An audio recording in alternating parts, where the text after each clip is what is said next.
Si può diventare presidente di uno Stato affermando che usciremo dalla preistoria dell'umanità soltanto quando non ci saranno più armi ed eserciti? O sostenendo che la politica non deve essere una professione, ma un servizio, una passione, che chi vuole arricchirsi si dedichi al commercio, alla banca, ma non alla politica? Può diventare presidente di uno Stato uno che dichiari che nella vita è più importante il tempo che possiamo dedicare a ciò che ci piace, ai nostri affetti, alla nostra libertà, e non quello in cui siamo costretti a guadagnare sempre di più per consumare sempre di più? Sì, si può. Sono Daniele Rocchetti e sono felicissimo di introdurre l'incontro che stasera vedrà, in esclusiva per Moltefedi e l'Eco di Bergamo, un dialogo con una delle figure più rappresentative, più significative dell'America Latina, un politico che per 5 anni è stato presidente dell'Uruguay, Pepe Mujica. Buongiorno Presidente, benvenuto, benvenido Presidente. Grazie per aver accettato il nostro invito. Mujica è in diretta dalla sua piccola casa di campagna, non lontano da Montevideo. C'è una differenza di 5 ore, quindi adesso in Uruguay sono le 4 del pomeriggio, sono le 16. Ecco, Mujica è stato per tutta la vita un combattente per la giustizia e per l'uguaglianza. Per la sua battaglia, per queste battaglie ha pagato un duro prezzo. Dopo il colpo di Stato del 73, Mujica è stato rinchiuso per quasi 12 anni in un carcere militare. La maggior parte del tempo passato in completo isolamento in un braccio ricavato da un pozzo sotterraneo. Nel 2009 è stato eletto presidente dell'Uruguay fino al 2014. Ora è senatore. Un presidente anomalo, un presidente sognatore, capace di grandi scelte. Pensiamo anche solo alla riforma sanitaria che ha reso accessibile la sanità a tutti in Uruguay, un paese di 3 milioni e mezzo di abitanti, ma anche la riforma fiscale, ma soprattutto capace di gesti che hanno colpito l'opinione pubblica, come quello di ridursi dell'80% la sua indennità da presidente per realizzare abitazioni per i più poveri. O come nei mesi scorsi, oggi lui è senatore, dicevo, ma lui, che dire, di fronte alle conseguenze della pandemia che ha toccato, seppur in modo diverso, il piccolo paese sudamericano, ha deciso di rinunciare allo stipendio di senatore e di vivere solo con la sua pensione. Noi siamo davvero onorati di averlo qui con noi stasera. E permettete che ringrazi di cuore anche il senatore Gilberto Bonalumi. Senza di lui non ce l'avremmo fatta, quindi grazie al senatore Bonalumi. A dialogare con Pepe Mujica sarà Alfredo Somoza. Io lo ringrazio perché Somoza è un argentino, amico di vecchia data di Papa Francesco. Mi raccontava ora che lui è arrivato tanti anni fa in Italia proprio per mezzo di quello che allora era il provinciale dei Gesuiti dell'Argentina. È esperto di politica internazionale, giornalista, antropologo e collabora stabilmente con Radio Popolare, con Radio Vaticana, con la Radio Svizzera Italiana. La traduzione è in simultanea, riconoscerete la voce dell'interprete, un carissimo amico di Moltefedi, Paolo Noseda, è la voce di Che tempo che fa. Ecco, grazie di cuore a tutti loro, e grazie in particolare ai tecnici bravissimi di Sesab, di l'Eco di Bergamo TV, che hanno permesso il collegamento in diretta stasera. Buona serata, noi ci rivediamo in diretta lunedì prossimo alle ore 20:45 per il Focus con Luca Ricolfi. Grazie, adesso cambierò lingua. Buenas tardes, estimado presidente, grazie per il tempo stimato presidente, grazie del tempo che ci dedica. Lei parla da casa sua in Uruguay questa sera, noi tutti. Mi sente bene? Sì, sento benissimo. Perfetto, grazie mille. Allora, lei è stato un testimone di diversi momenti della storia latinoamericana e mondiale quali sono stati i principali cambiamenti della politica. Lei ha iniziato a fare politica all'inizio degli anni 50 e ancora detiene un ruolo molto importante. È un osservatorio molto particolare il suo punto di vista, perché si parla con una persona che ha avuto una traiettoria incredibile della vita e quindi il suo punto di osservazione politico è stato assolutamente vario: guerrigliero, dirigente giovanile, parlamentare, ministro, Presidente della Repubblica. Insomma, generalmente sono ruoli che in una vita una persona sola non espleta, e lei ce l'ha fatta. In questi quasi 70 anni di vita politica, quali sono i cambiamenti principali che lei ha visto in America Latina e che valga la pena di sottolineare? Bueno. Bene. Un cambio muy importante. Un cambiamento molto importante. Es que hace 50 años. Che 50 anni or sono. Pensábamos. Noi.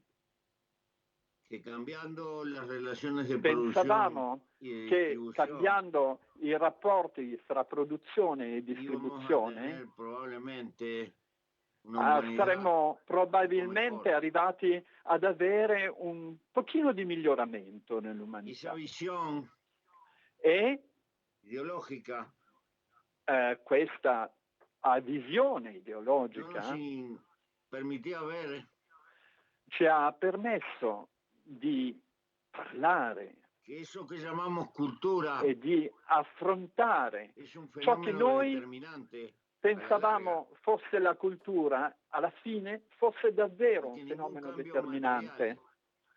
E in effetti nessun cambiamento materiale è possibile se non c'è un cambiamento culturale. E quindi riconoscemmo che era più facile cambiare un problema materiale che non una realtà culturale. E il motore dell'epoca che vivimos, il motore trainante dell'epoca attuale nella quale viviamo richiede di tenere in considerazione parecchie cose. Ese motor si chiamava l'egoismo. Credo che questo motore all'epoca si chiamasse egoismo. Che domesticò la scienza per moltiplicare la produttività. Attraverso la tecnica, attraverso la tecnologia si è moltiplicata la produttività e tutto ciò ha creato naturalmente quelle che noi definiamo le fondamenta della civiltà attuale. Però si è creato anche un paradosso e non c'è mai stato tanto nelle mani dell'umanità e purtroppo mai come oggi il nostro valore è infimo.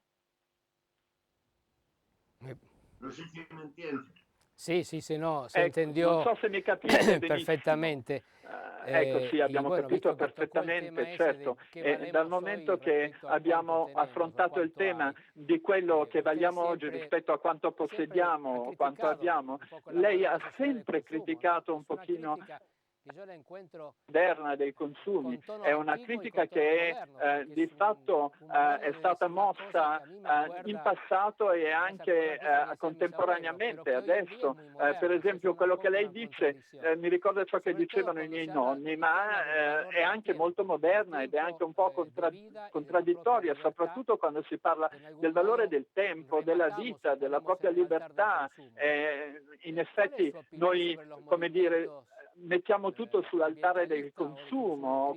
Che cosa pensa del movimento ambientalista o del consumo critico che va a moltiplicarsi nel mondo e soprattutto come va ad andare mano nella mano nella politica, perché sembra un tema trascendentale. Bene, il tema in generale ovviamente ha a che vedere con tutto, no? Ma però también espresan una insufficienza cronica. Di fatto questo esprime un'insufficienza cronica. Perché? Perché al mismo tiempo che si lucha por un ambiente mejor. Da una parte si lotta per avere una condizione di vita e un ambiente migliore, però come dire, è come se cavalcassimo lo stesso cavallo, vale a dire continuiamo a vivere però nello stesso modo, senza cambiare, senza sostituire i parametri fondamentali della nostra vita. Allora, il mercato. Se noi non impariamo a cuidar las cosas, a vivir con sobriedad, vivere con frugalità, a considerare le cose, a cambiare i parametri industriali, nel senso che ogni prodotto deve essere concepito per essere riciclato e il riciclo deve essere un'attività fondamentale. Fino a questo momento, insomma, non abbiamo tirato fuori nulla.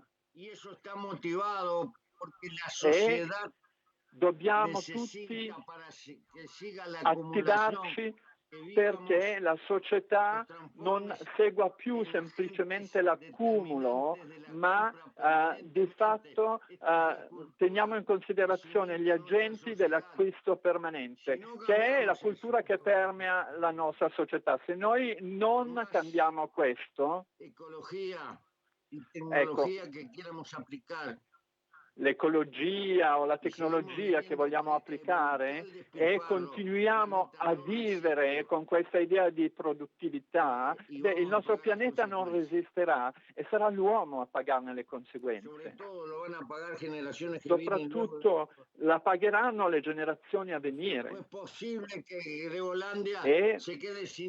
È possibile che, per esempio, si abbia sempre meno tempo. È impossibile che ci siano che ci siano appunto tonnellate e tonnellate di ghiaccio che vanno a sciogliersi ogni minuto nella zona dell'Artico e l'accumulo dei problemi non ci sta insegnando assolutamente nulla e questa cosa non la può cambiare né il mercato né la tecnologia, a meno che non cambiamo i nostri parametri culturali. Ecco, è una tragedia questa. Io credo che, come dire, andiamo marciando un olocausto ecologico. Concepto muy claro Presidente. Certo, è un concetto chiarissimo questo, Presidente. Usted, su juventud, combatió, digamos, para promover cambios radicali in suo paese, per promuovere cambiamenti radicali nel suo paese, pagandone un prezzo altissimo. Quali sono state le continuità o le discontinuità? Quali sono appunto i valori comuni fra il Mujica degli anni 50 e il Mujica diventato presidente dell'Uruguay? Bene. Pagando tributo. Ebbene. Aquel adolescente che con 14-15 anni, pensando a quell'adolescente di 14-15 anni, si è messo y tenía sueños un tanto e aveva dei sogni di libertà, di che è possibile e necessario un mondo más equitativo, e che pensava che fosse possibile e necessario un mondo più egualitario, solo che appunto ci vuole molta por remendar este capitalismo nel che vivo, per riuscire a rammendare appunto il capitalismo con una coscienza, per volere lottare per poterlo emendare e rammendare e per poterlo trasformare in un'altra cosa. Però ecco, diciamo che già questo non è poca cosa, perché infine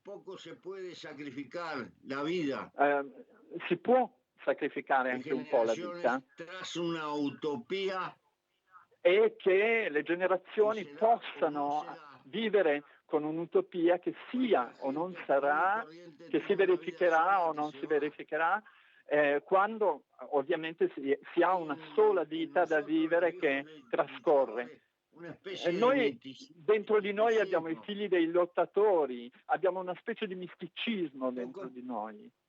Un poco pariente di aquello che nel Medioevo è un po' simile a ciò che nel Medioevo facevano i cristiani, cioè c'erano questa valle di lacrime nella quale vivevano, però attraverso la vita nella valle di lacrime si anelava al paradiso, con questa differenza: l'uomo non ha nessun paradiso. Y hay que pelear para que esto no sea un valle de lágrimas.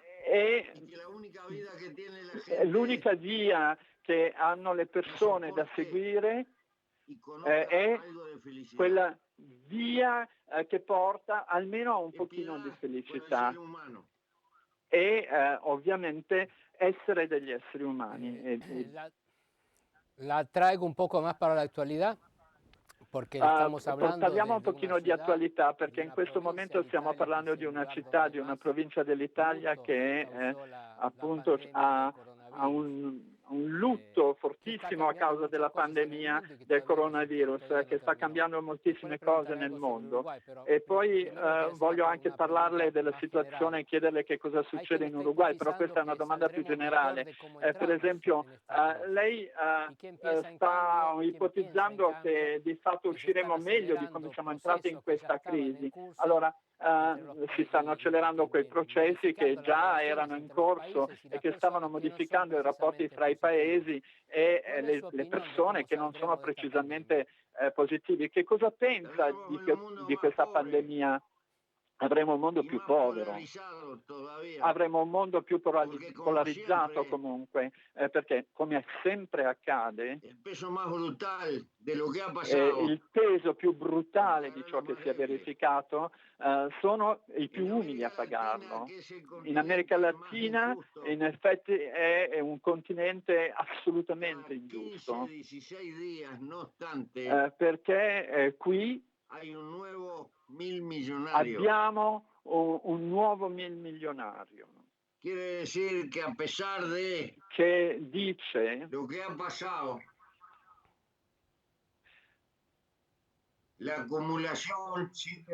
che l'accumulo l'accumulo di denaro non può continuare per sempre. Sì. E per questo motivo io credo che non ci sarà una situazione migliore. In tutti i casi comunque la situazione è molto complessa. Uruguay, no es la pregunta che le quería hacer sobre Uruguay. Ecco, la domanda che le voglio fare adesso sull'Uruguay è che non è semplicemente un paese dove ci sono campioni di calcio e di scrittori illustri, ma l'Organizzazione Mondiale della Sanità, l'OMS, lo prende come esempio perché è il paese in tutto il continente latinoamericano che in questo momento controlla meglio di tutti gli altri la pandemia. C'è un rapporto tra, diciamo, questo modo di gestire la situazione dell'Uruguay e gli anni di governo, c'è stato appunto il tuo mandato come Frente Ampio come presidente. Sì, guarda, il sistema sanitario nazionale è pubblico in Uruguay e in effetti c'è stato un punto proprio che è stato quello di avere la salute per tutti. Allora, il reddito medio in America Latina sono 3,5 appunto, in media. E se sommiamo questo a quella che è la bassa densità della popolazione, questa è una spiegazione plausibile appunto di questo miracolo apparente, nel senso siamo pochi e abbiamo una sanità pubblica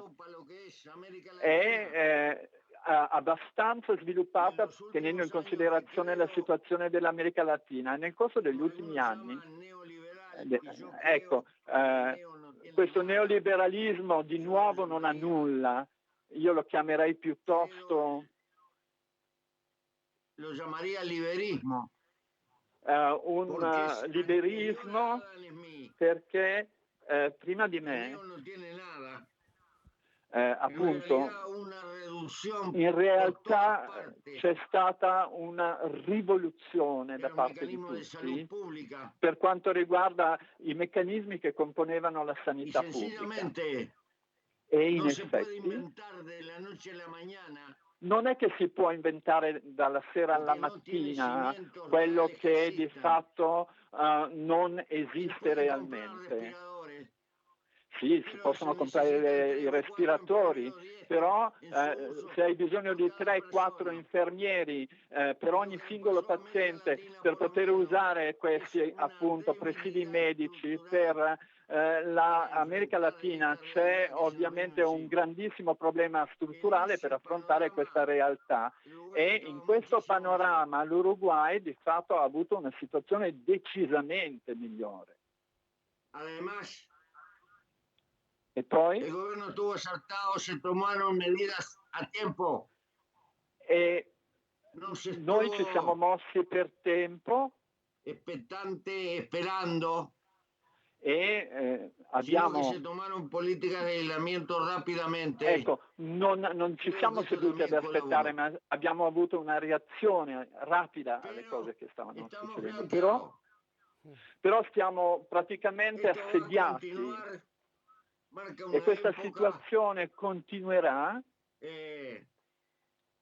Y nuestro vecino está muy complicado. E ovviamente la situazione è molto complessa. E poi col passare del tempo non può complicare la vita. Di fatto le complicazioni dovranno essere affrontate. Ricordiamo che il Brasile attualmente, dopo gli Stati Uniti, è il paese nel mondo con vittime di coronavirus più numerose. In effetti in Argentina, dopo 6 mesi di quarantena e di chiusura totale, ha comunque dei numeri importanti. Però parliamo un pochino dell'attualità.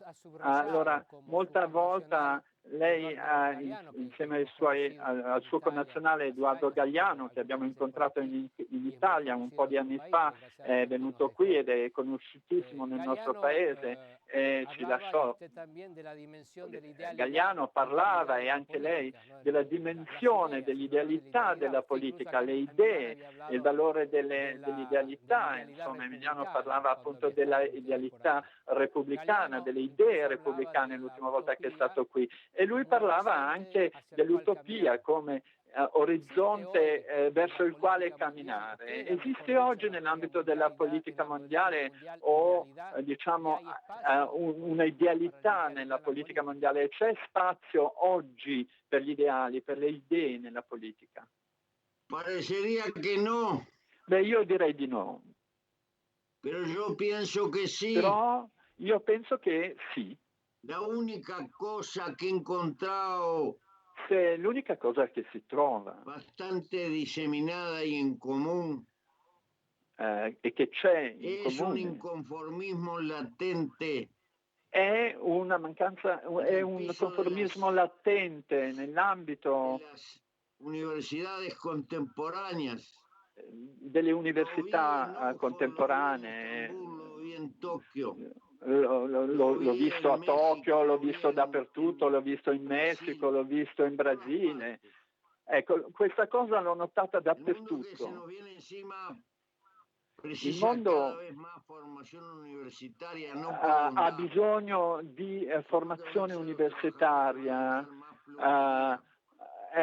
perché in effetti uno si può chiedere perché c'è bisogno di formazione universitaria nella creazione del più valore. Per la tecnologia c'è appunto questa mancanza di conformismo che è latente, e molti per esempio iniziano a pagarne il conto di questa cosa. È come se di fatto fossimo degli avventurieri, avessimo spirito d'avventura ma con delle buone cause.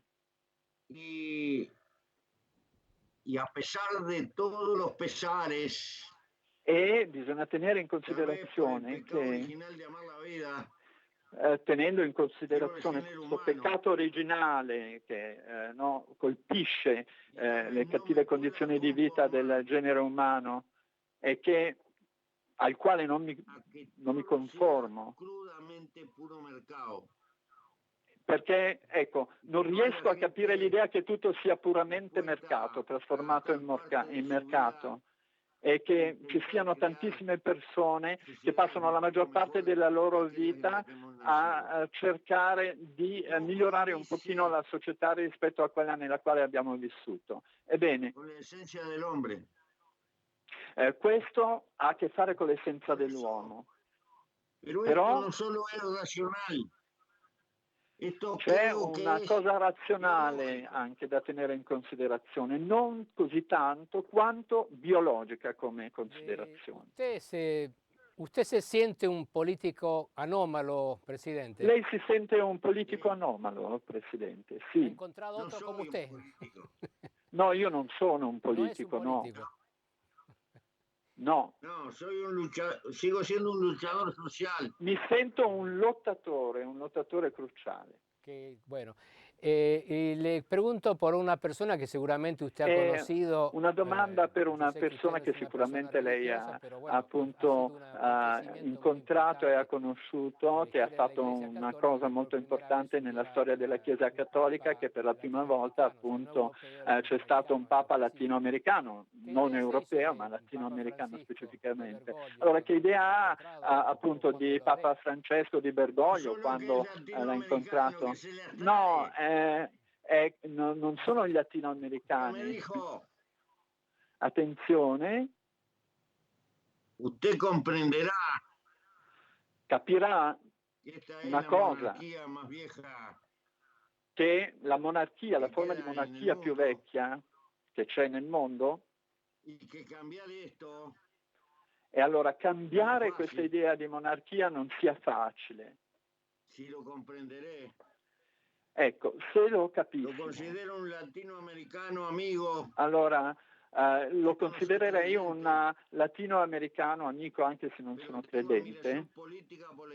Però ho una grande ammirazione politica per la Chiesa Cattolica, proprio perché sono latinoamericano, e noi abbiamo due cose in comune, io e il Papa: la lingua e la tradizione della Chiesa. E tenendo in considerazione l'attualità, il mio piccolo paese è il più laico di tutta l'America Latina. Ci sono tantissime persone che soffrono dappertutto, nelle montagne, nelle foreste, nelle pianure, nelle grandi città dell'America Latina. E nonostante la loro tradizione cristiana e cattolica, allora io mi sento fratello con tutte queste persone. Ecco perché io tengo un'ammirazione politica per questa tradizione cattolica. Però Bergoglio non è un papa qualsiasi, è un papa che regge la Chiesa in un momento di particolare necessità e non deve dimenticarsi dell'essenza primigenia del cristianesimo. Non si deve dimenticare la giustizia sociale, non deve dimenticare la vita dei poveri, degli emarginati, dei perseguitati, dei dimenticati da tutti, di coloro che sono maltrattati. Detto questo, ecco, è un Papa, è per questo che mi considero amico e sento molta solidarietà nei confronti di questo Papa.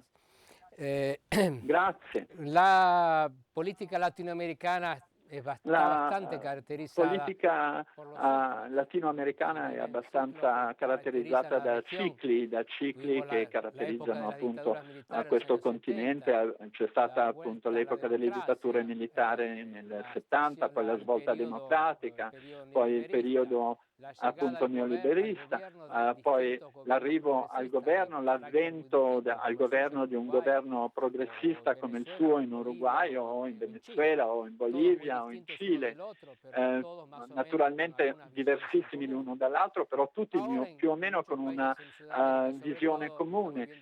Ora in molti paesi latinoamericani stiamo vivendo la svolta verso una destra populista con alcuni fenomeni estremi, come per esempio di Jair Bolsonaro in Brasile, che è di difficilissima interpretazione dal punto di vista del diritto, almeno dal nostro punto di vista è difficilissimo da interpretare. Allora, quali sono i valori che secondo lei sono interessanti?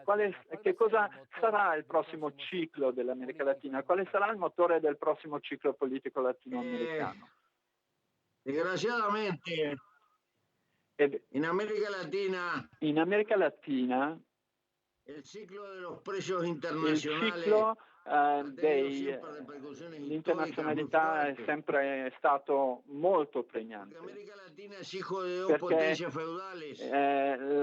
l'America Latina ha i cicli di potere feudale, c'è stata la colonizzazione, però siamo stati colonizzati con dei criteri feudali, non con dei criteri di progresso.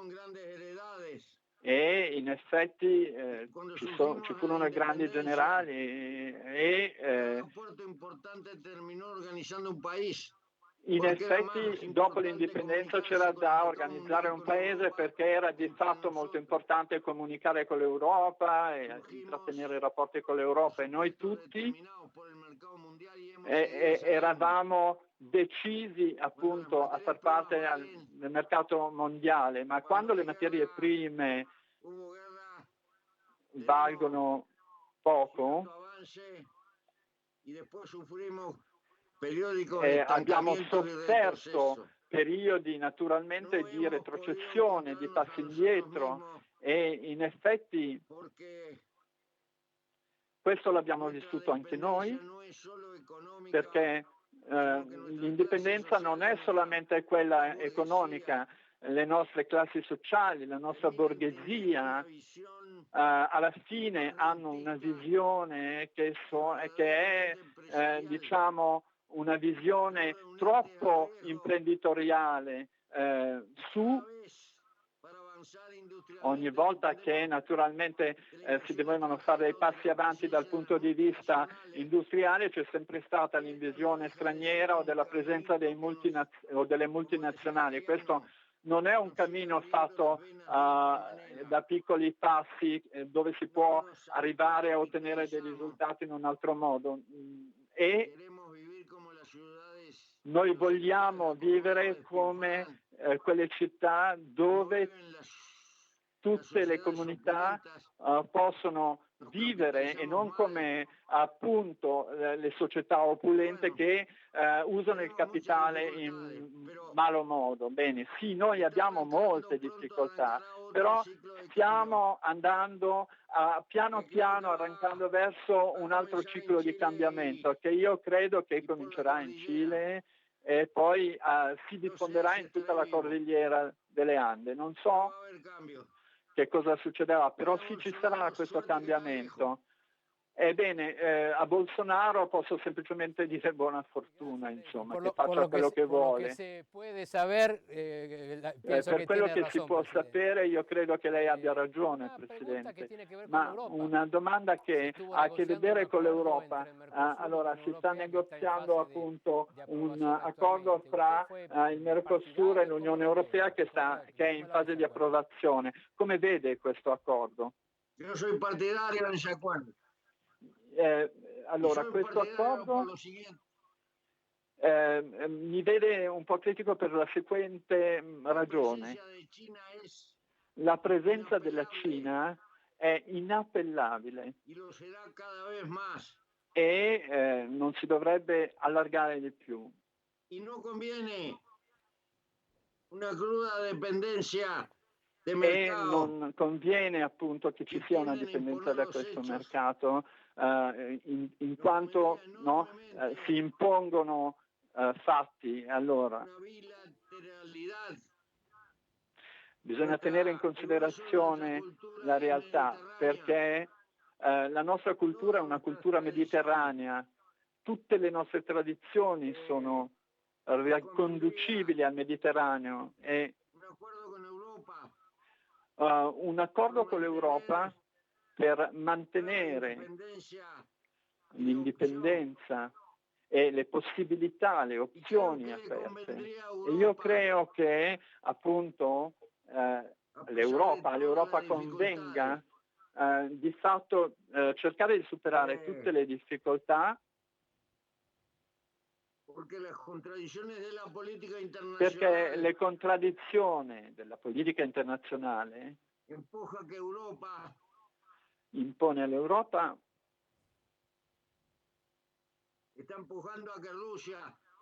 e anche questo continente formidabile che non può essere ancora più dipendente dalla Cina. E poi c'è il colosso americano, c'è il Messico, con tutto ciò che sta accadendo, questa possibile terra promessa di cui tanto si paventa l'esistenza. E allora dov'è l'Europa dentro questa realtà? Io penso che appunto converrebbe all'Europa stringere un accordo con l'America Latina. E bisogna tenere in considerazione, prendere parte della propria storia, perlomeno appunto tenendo in considerazione i peccati che sono stati fatti e compiuti. Però quello che non vedo accadere in Europa per il momento è che la signora Merkel, che ha una visione geopolitica diciamo conservatrice, e come quei conservatori che di fatto fondarono l'Unione Europea, l'Europa ha impotenza politica in questo momento e si confronta con nazionalismo. Che non è localismo. E credo che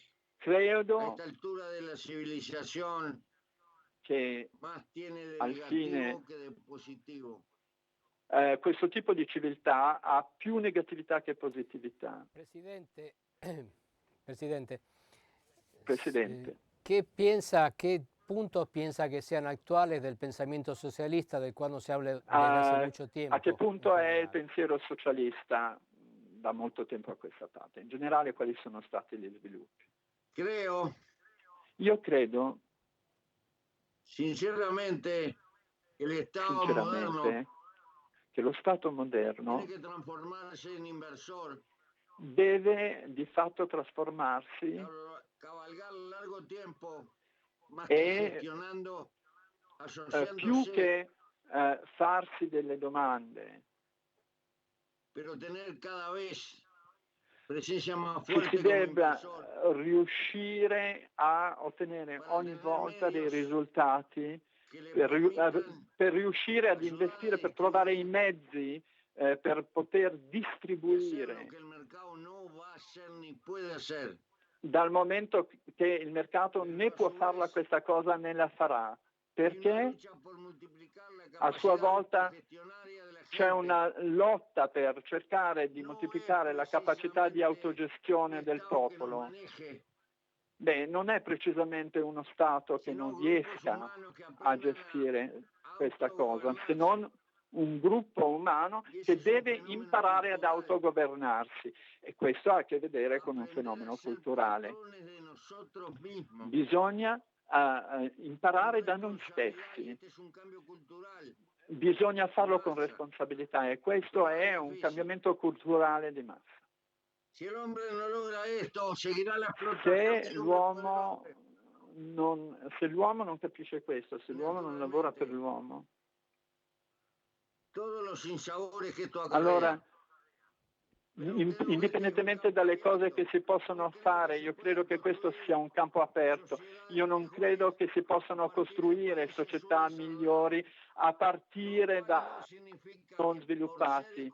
Questo non significa che per essere sviluppati economicamente si abbia necessariamente una società migliore, si hanno i mezzi che a noi magari mancano, però ecco perché io penso che tenendo in considerazione l'organizzazione umana e coloro che lottano collettivamente per un mondo migliore, valga la pena di essere seguito. Signor Presidente, stiamo arrivando verso la conclusione. Ci sono naturalmente molti giovani che ci stanno seguendo in questo festival. Il pubblico di questo festival giovanile è numerosissimo e numerosi seguono questo evento. Allora, c'è un messaggio particolare che vuole dare ai giovani che la stanno seguendo. Allora, voi siete vivendo perché avete diritto di vivere perché siete nati. E bisogna vivere secondo coscienza.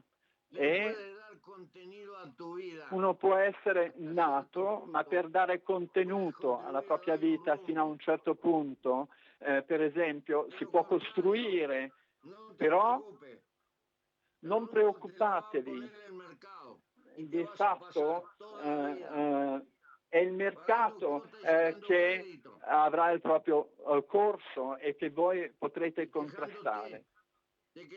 E bisogna seguire il sogno della felicità, non bisogna confondere essere con l'avere. E attenzione, bisogna trascorrere non il tempo, la maggior parte del tempo della nostra vita a migliorare il mondo nel quale siamo nati, perché la vita impietosamente dura un minuto ed è un miracolo comunque.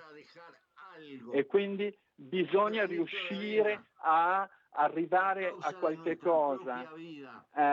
E bisogna proprio, grazie alla nostra propria vita, militare per una società nella quale viviamo, che non è un effetto, è una causa. E quindi bisogna vivere con una causa in mente, con un obiettivo. Poi, non bisogna vivere per pagare i conti, come esigono le multinazionali, ma vivere per altro. Senador, ¿cuáles son sus proyectos para el futuro? Senatore, quali sono i suoi progetti per il futuro? Bueno. Vede. Como estoy cercado por la pandemia, me voy a ir de Allora, come tutti quelli che sono stati colpiti dalla pandemia, ovviamente non posso andare in Senato, non posso ricevere visite, però io continuo a seguire, a militare politicamente, parlo con i giovani, scrivo, però... E... Capaz que me compro un teclado y vuelvo a tocar música. Mi compro uno strumento per far musica. No sabíamos esto. Trabajando la tierra, mientras los huesos quedan, me subiré al tractor y... para mí la tierra... Per me la terra è importantissima, quindi io continuo a lavorare la terra, perché per me la terra è il principio della fine. Usted antes citó il Cile, la ultima cosa che prima ha citato il Cile, l'ultima cosa che le chiedo è Cile, appunto il grande paese dell'Ande. Pablo Neruda, il grandissimo poeta, aveva intitolato la sua autobiografia Confesso che ho vissuto. Quando lei scriverà la biografia che sta pensando di scrivere, quale sarà il titolo della sua biografia? Gracias a la vida. Grazie alla vita. Grazie alla vita. Allora, muchas gracias, Presidente Mujica, realmente de corazón. Presidente Mujica, davvero grazie di cuore a nome degli organizzatori del festival Molto Felici sotto lo stesso cielo e anche a nome del senatore Bonalumi di Lecco di Bergamo che ci sta ospitando. Grazie appunto per averci dedicato il tempo e per le sue parole. Un abbraccio a tutti, anche noi, grazie. Tu devi concludere, dire qualcosa? Bene, chiudiamo questa serata magnifica, devo dire, il Presidente Mujica è davvero capace di stare sulle questioni poste con grande idealità, insieme anche con grande coraggio di leggere con lucidità il presente, un uomo che mi impressiona ogni volta perché carico di un idealismo che gli ha portato a giocare alla vita, insieme capace di non sentirsi un reduce, un combattente, ma di stare dentro le questioni con una lucidità e un rigore che io trovo straordinario. Capisco il valore di questo uomo e capisco quanto anche alla fine, avete visto che bella domanda ha posto Alfredo, confesso che ho vissuto l'autobiografia di Pablo Neruda, come vorrebbe che fosse il titolo, grazie alla vita, per uno che la vita l'ha proprio vissuta fino in fondo, anche dentro prove dolorosissime, io credo che sia uno straordinario messaggio, uno straordinario invito. Io ringrazio davvero Pepe Mujica, ringrazio tantissimo Alfredo Somoza per la capacità con cui ha gestito, la bravura con cui ha gestito il tutto, e gli diamo appuntamento a una prossima edizione di Molte Fedi sotto lo stesso cielo. Io ringrazio voi che ancora stasera siete tantissimi. Chi volesse rivedere il dialogo è disponibile dal sito www.moltefedi.it, dove troverete tutti gli incontri, tutti gli appuntamenti di questa edizione. Ricordo che domenica mattina alle 9, dalle 9 alle 9:15, inizia la nuova sezione Ascolta, si fa l'alba.